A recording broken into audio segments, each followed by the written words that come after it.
Shalom, welcome to the Jewish Task Force, JTF. My name is Chaim Ben Pesach. This program is dedicated to elevating the souls of Malka Bat Shlomo v'Yahalom Bat Shlomo. During the Passover holiday, Chag HaPesach, one of the aspects of the holiday that is rarely discussed or mentioned is the fact that 80% of the Hebrews living in ancient Egypt did not want to leave Egypt. They didn't want to go to the land of Israel. They wanted to stay in Egypt. They were happy in America. Egypt was the America of those days. They were happy living in the galut, in the exile. What happened to those 80%? We're taught that those Jews, or those Hebrews that refused to leave with Moses and Aaron, that didn't want to leave, were all killed by God during the plague of darkness. One of the 10 plagues was the plague of darkness. They were all killed.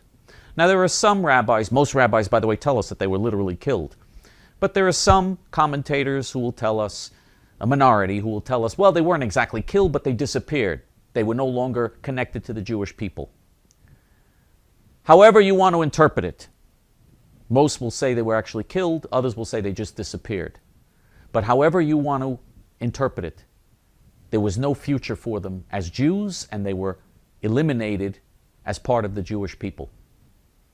Because one of the lessons of Passover, along with all the other lessons of history, is that when we return to our Jewish homeland and have a Jewish state, and have Jewish sovereignty again, we are obligated to live only in the land of Israel. We are not allowed to live in the galut, in the exile.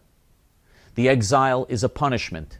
We are removed from the land of Israel as a punishment. For 2,000 years we were punished, but now we're back in Israel for 65 years already, and we have an obligation to live in the land of Israel. It says in the Talmud, he who lives outside of Israel, it is as though he has no God, and he who lives in Israel, it is as though he does have a God.